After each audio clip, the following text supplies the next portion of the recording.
Madam Shridhar Swami शिवलेला ज्यांनी लिहिलं आणि ही वास्तू इथं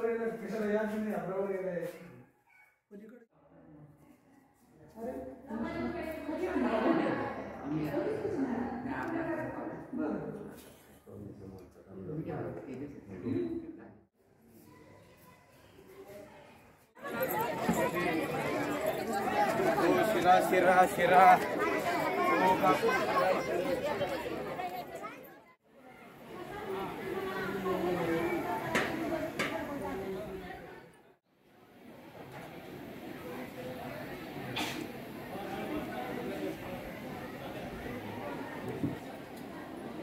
असंच डायरेक्ट आहे.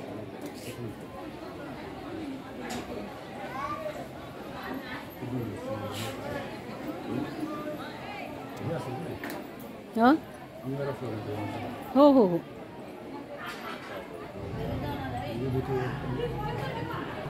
ते असेल नाही.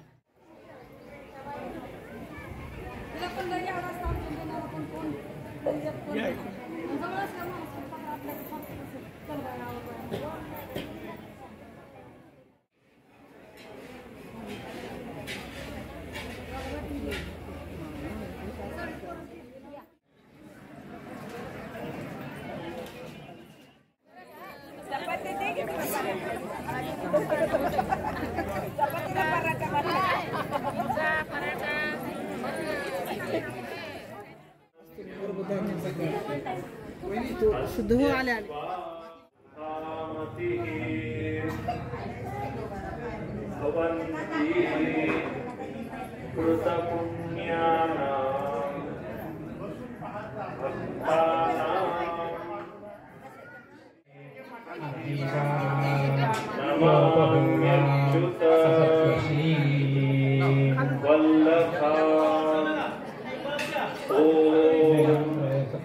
महालक्ष्मी च विद्महे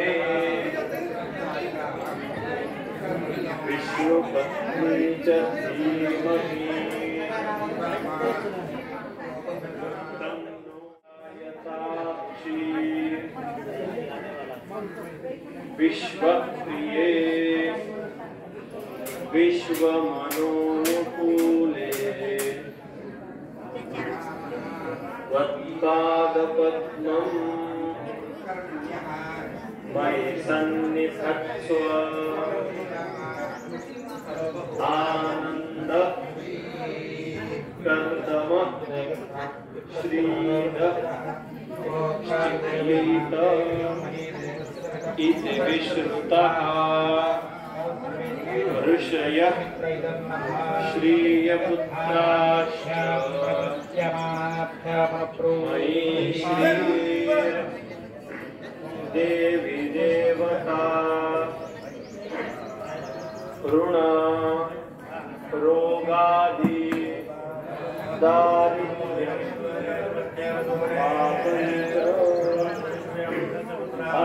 अमृत्यवः भयं शोक मनस्तापः नश्यन्तु. आहनीयान्ति प्रयासवाक्ययाः हस्तपायधाम पशुमरुभ्याः गोचरणेर्मस्ते स्थापयतः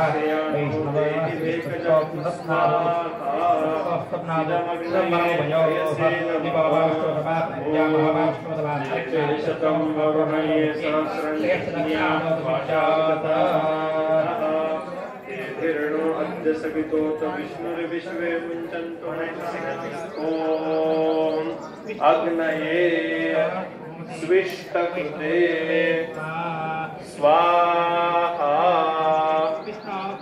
इदमग्नये स्विष्टकृते न मम भस्मधारणं संस्कृत्यायुखं तन्नो स्तुत्यायुखं नमो ब्रह्मणे नमो अस्तोग्ने नमो पृथिव्ये नमो खदीभ्यः नमो यज्ञ नारायण भगवान की हवन झालेलं आहे.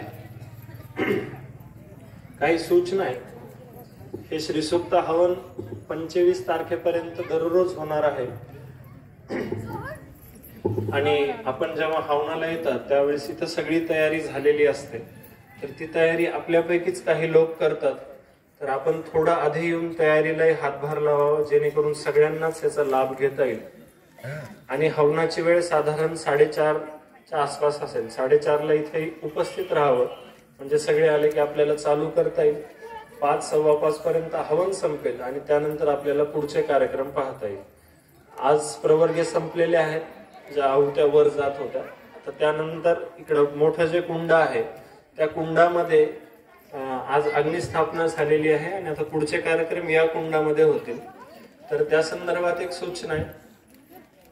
ते जे बाजूने बांबू लावलेले आहेत तर त्या आतमध्ये शक्यतो कोणीही येऊ नये, कारण तिथं विधी चाललेले असतात. आपल्यामुळं थोडंसं डिस्टर्ब होऊ शकतं, मध्ये मध्ये आपण आल्यासारखं होऊ शकतं आणि मग कुणी आपल्याला मोठ्या आवाजात सांगू शकतं काकू बाहेर व्हा, बाहेर बसा. मग ते थोडंसं वाईट वाटेल. त्यापेक्षा आपणच काळजी घ्यावी की आतमध्ये येऊ नये. त्या हवन कुंडामध्ये साखर, तांदूळ, तीळ इत्यादी कोणत्याही गोष्टी टाकू नयेत आणि या जागेचं पावित्र्य राखावं. आपण कुठल्याही बाजूने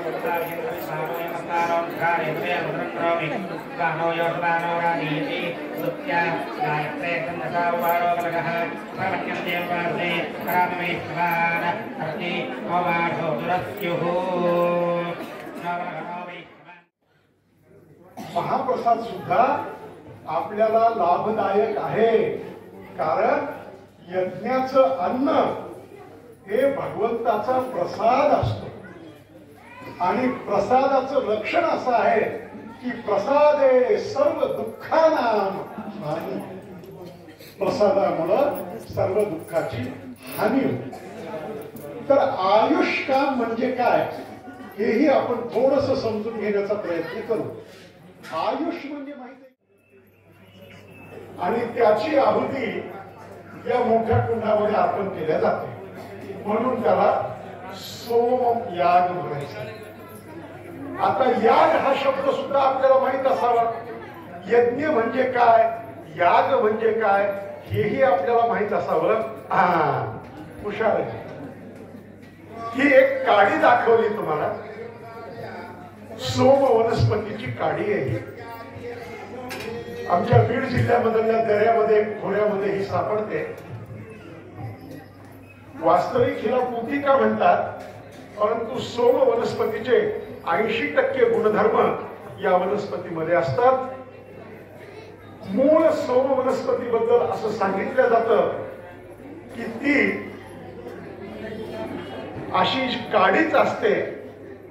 प्रतिपदेला तिला एक पान फुटतं, द्वितीयेला दुसरं फुटतं, तृतीयेला तिसरं फुटतं, पौर्णिमेला हिला 15 पानं फुटतात.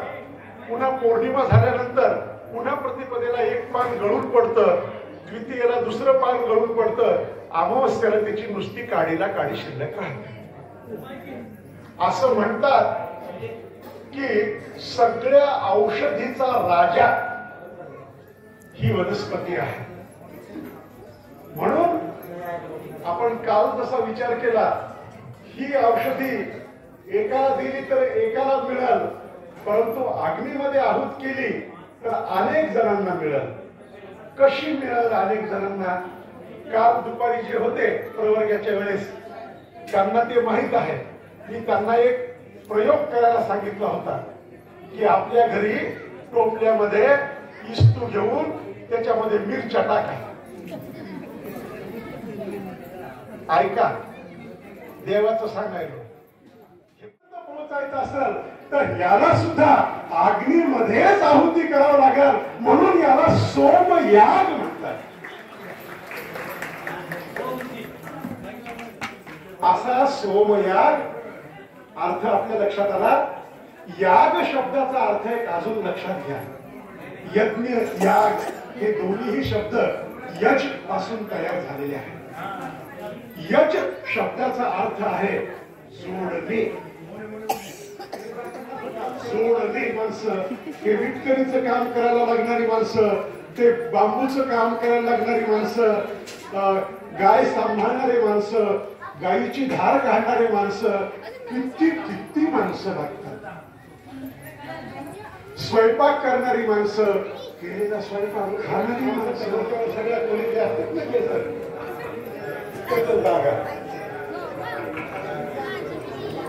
हे म्हणजे माणसाचं तोंड आहे बरं का. हे जे महावेदी आहे ना, हे तोंड आहे, हे डोकं, हे तोंड, हे इथून इथपर्यंतचा जो भाग आहे हे माणसाचं हृदय आहे. ते माणसाचे पाय आहेत.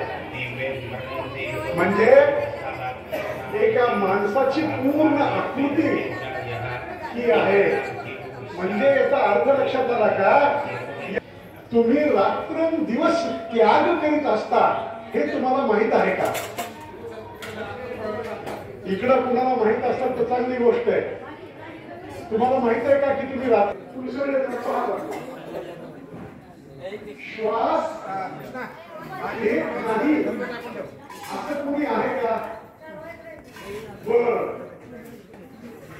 श्वास घेतला आणि ते सोडला करू नका.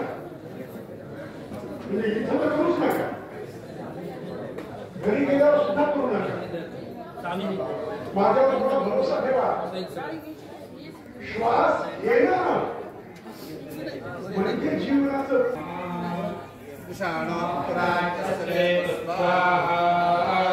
या ठिकाणी प्रातोष मंडपातून यज्ञेश्वर महाराज त्यांच्या चित्र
नमो वरंतमसो राजन्तवध्वराणां गोपावृतस्य देवीं वर्धमानौ स्वेदमो सरपितरसूनवे ग्नेषु पायनोवा सदस्वान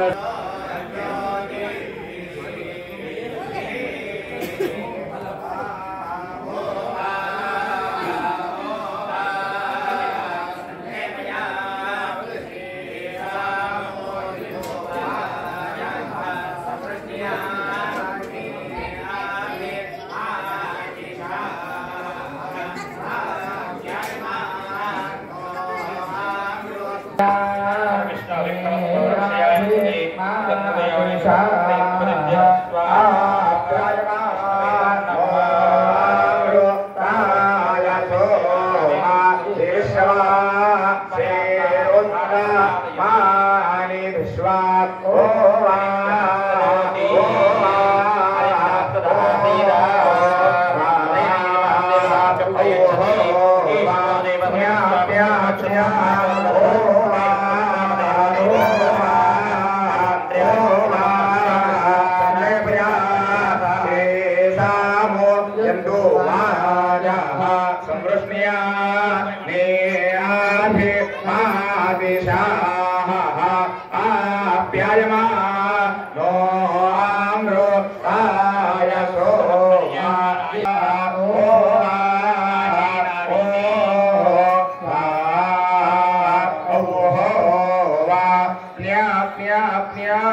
वाचीनामीति स्वधा पितृभ्यः इत्यपस्पृश्य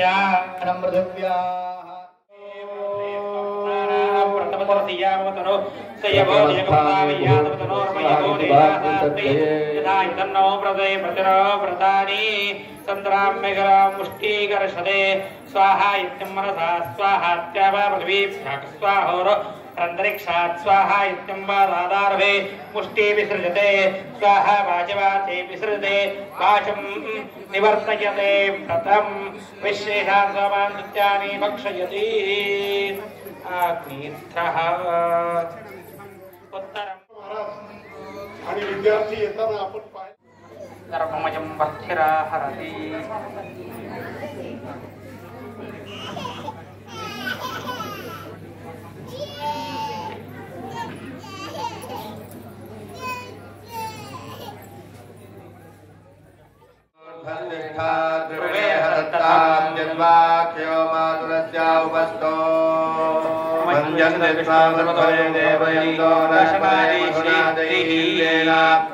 युदोर्भस्तिष्ठा द्रविणे हदत्ताद्यद्वाक्यो मातुरस्य उपस्थो मञ्जं जित्वा मध्वरे देवयन्दो नस्पते मधुना दैव्येन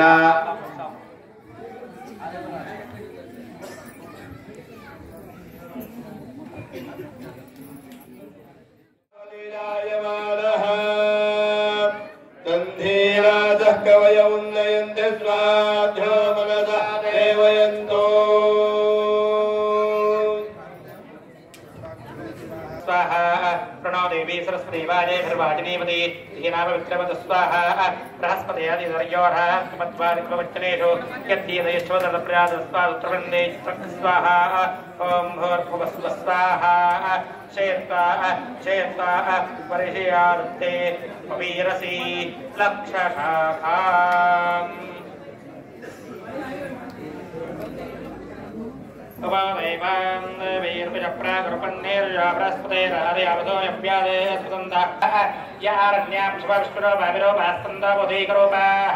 वायुस्ताग्रे प्रणोदेव प्रजाविधान स्वाहा प्रपञ्चमानागमनस्त्रेदागन्धत्तेजमानाय देवाः उपाकृतगुं शशमानैरस्ता अच्छीवं देवाना पप्येतपात स्वाहा पञ्चहुत्वाग्निं मन्थते या कुंडासाठी एक अग्नि मंथन आपल्याला पाहायला मिळणार आहे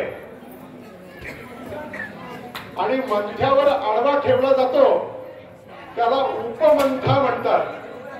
तर या सगळ्यांच्या साह्यानं काड्याची पेटी न वापरता लायटर न वापरता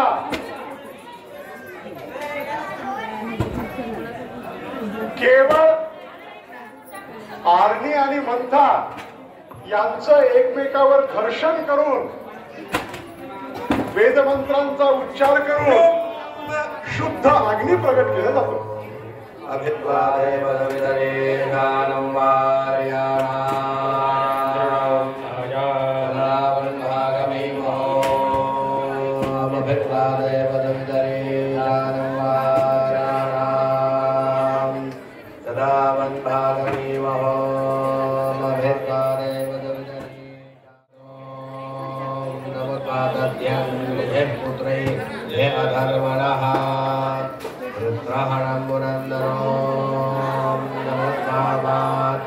अग्निमंथन सुरू झालेलं आहे. क्षणात आपल्याला धूर पाहायला मिळत आहे आणि याच्या साह्यानं प्रत्यक्ष अग्नी इथं प्रगट होतो. परंतु माझी सगळ्या श्रोत्यांना विनंती आहे की शेलुकर महाराजांनी मंत्र म्हणून अग्नी प्रगट केला असं चर्चा नाही. मंथन झालं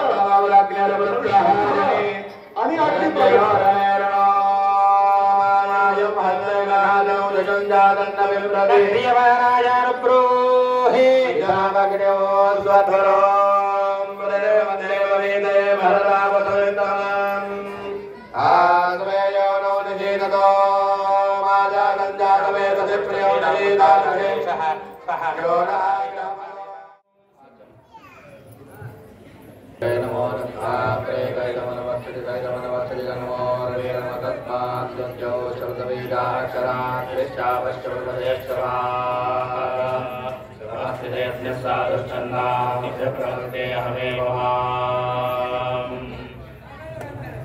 भूते भविष्यजाते दृश्यमानः गरामिवाव्यं वाचोषान्ति देवान्विगातसुम्नयो मग्नाय वीतये गृणानो हव्यदातये योदासत्यरिषो नन्द्वासमिद्भिरङ्गिरो घृतेन वर्धयामसि बृहक्षोजाय विष्यो गुणः पुरुषवाय यक्षादेव विवासते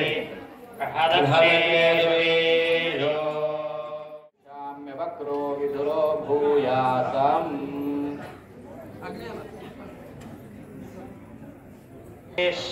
होताय क्षत्तनो न पाद्वतेर्गर्भं भुवनस्य गोपान् मध्वार्च देवो देवेभ्यो देवयानान् ततो अनुक्वे त्वाज्जस्य होतरीयना ये जामहे तनुनवात् पद्वतस्यानान् मध्वादमञ्जन् स्वदया सुजुक्वात् मन्मानिधि विरुदेज्ञ वृन्धन् देवत्राजगुणिषध्वरं नावौ श्रावज प्रेष्य होताय क्षतगणमीलयिलो देवो देवा भावक्षद्धूतो हव्यवामूरः उपेमयज्ञमुपेमान् देवो देवभूतिमल्पे त्वाज्जस्य होतरीयना ये यजामः आजुह्वानेभ्यो वन्द्यश्चायायिकग्ने मधुभेत्तजोषाः त्वं देवानामस्य पुहोदादेनान्यकीशितो यजीयान्वौ श्रावज प्रेष्य यज्ञे विजप्रजप्रदतां स्वातस्सन्देवेभ्यः एवेन दद्यवसोरुद्रायुज्ञा सतन्तो प्रियमन्द्रस्यास्तुवे त्वाज्जस्य होतरीयना ये जामहे प्राचीनं बर्हे प्रतिजा पृथिव्या वस्तोरस्य पृच्छते अग्रेऽन्धान् व्यप्रदते वितरं वरीयस्य होतरीयना ये यजामहे दैव्या होदाना प्रथमा सुवाजामिमाना यज्ञं मनुषो यज्ञे प्रचोदयन्ता कृते जुगारो त्रिस्वरुः सतस्वदितेः अन्यतराधारां सुरमन्त्रधाय चिदापशकुङ्गमक्ति क्षेनाक्तो पशुन्द्रायेधां शिरसि पशुमितरया विशास्तिः अक्तया धारया सतस्यावत्यति पशुमितरया विशास्तिः शामित्रे स्वतिं प्रयच्छन्नाः